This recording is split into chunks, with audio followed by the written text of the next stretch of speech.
Hi there, Josh here. Welcome to Frames Per Second. Today we're at the beach in Sydney, and yeah, we're just gonna walk around and take portraits of people at the beach. So, pretty simple. There'll probably be a lot of yeses and nos, but we'll see how we go. So, let's get to it.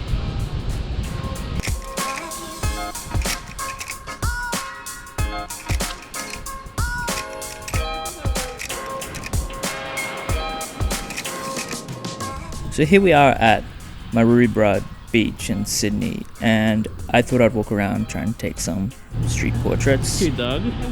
How old? Almost 3. Ah, yeah. Ready, look at his. Okay, and 3, 2, 1. And yeah, here we go. The first one, this lady with her dog, and we're shooting Kodak Gold 200, and then in the second half of the video, we've got Cinestill 400D. And so Gold, obviously a film I love, and a film that at least is a bit more available in the portrait at the moment, but we're shooting in 120, so not as much of an issue. But as you can see, the colors are great, good saturation, contrast, and it's definitely a lot punchier, which is what I like. I was metering at 100 as well, so yeah, some of the shots slightly overexposed, but not in a bad way, because we are shooting color negative. It's a great film and one that I obviously highly recommend. I just wish, like most film, it was more available in 35. This shot here is a good example of how the colors look with it, because hey, we basically have this color chart. And so I definitely recommend shooting Kodak Gold, especially if you want colors to actually pop. Though it can lean a bit warm depending on your preference, and so some colors do kind of change because of that.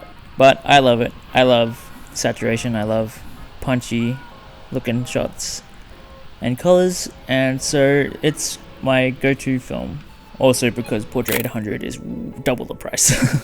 But yeah, here at the beach, it's like the perfect vibe for it. Yeah, I didn't get as many portraits as I was wanting, but I did shoot just people like at the shore or with their surfboards. Would it be okay if I took a photo of you just standing there? Yeah? Look out into the distance.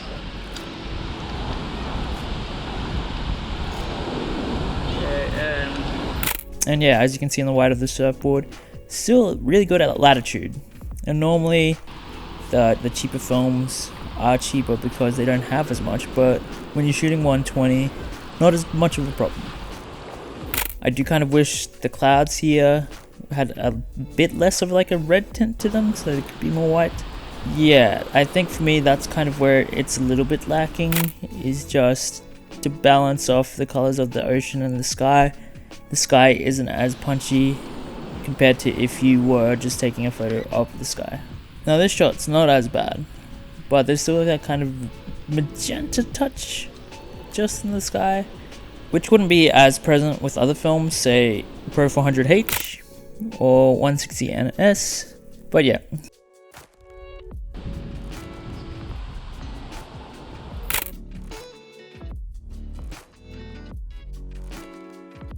Here we're back doing some like portraits, but it's more just group shots. yeah, do you guys want to get a group shot? Yeah, stop. Is the beach in the background or all around? Yeah, we can do both. I've got some shots left. Let's do both. Okay, and 3, 2, 1. And so this nice group of young ladies, and they let us take some photos. Go. And we'll turn around and get the beach in the background. 3, 2, 1. This side I like a lot better. It's backlit, you get a nice background, and they're not squinting because of the sun. And this was just the first roll. This was the Kodak Gold 200, shot at 100, and just developed normally. Go.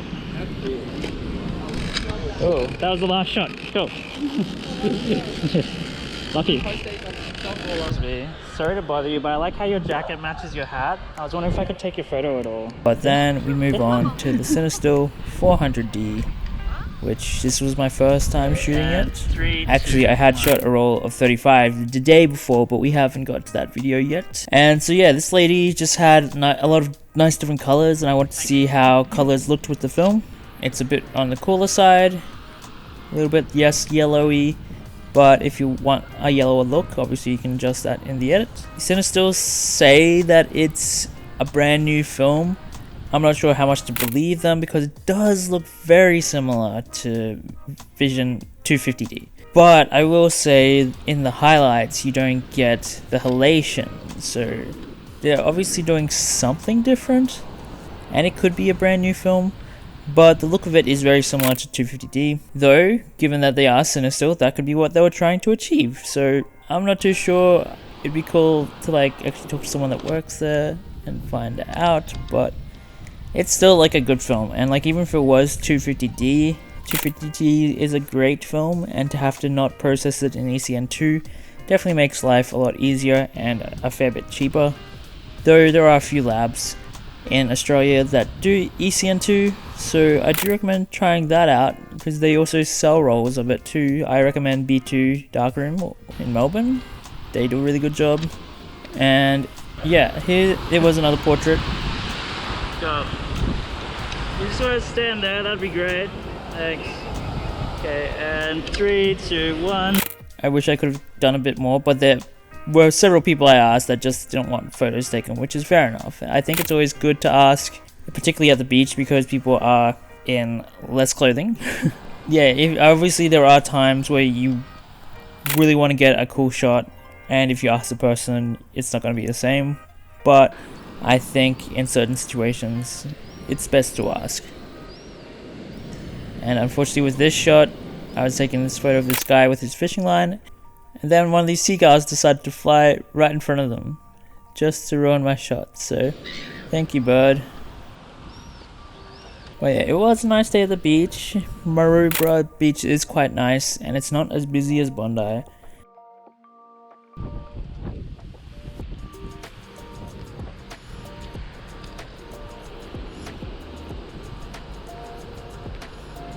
But yeah, as you can see in the sky in the back, it doesn't have the halation issue that you get with other Cinestill films.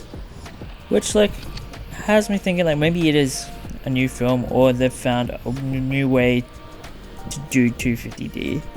Like it's definitely got the Cinestill look that you get from Vision 3 films, so I'm curious what it actually is. Unfortunately there was like this line on any landscape shot I shot with this roll, but every portrait shot looked fine, so I'm not sure if it was like a camera issue or a development issue, but once I get the negatives back I'll be able to look and know for sure. Could also be a scanning issue, but if it's on the negative, yeah, I'm not too sure. But depending on how it looks on the negative, it could be a camera issue, so we'll find out in the future I guess. But yeah, hopefully it's not a big issue, and hopefully maybe it was just like a one-time thing on this roll, because I do know with the 800T and 50D, particularly in the early days, that you would get like certain kind of marks, whether it be halation, light leaks, or other things, so could potentially be that too. But overall, I thought it was a pretty good looking film, has that 250D look, which is a look I like, so not much to complain about. So that's all the time we have for today. Let me know your thoughts on the film, the camera, in the comments below. Feel free to like and subscribe, turn those post notifications when there's a new episode. Anyway, I'm Josh. It's Frames per Second. Just get out there.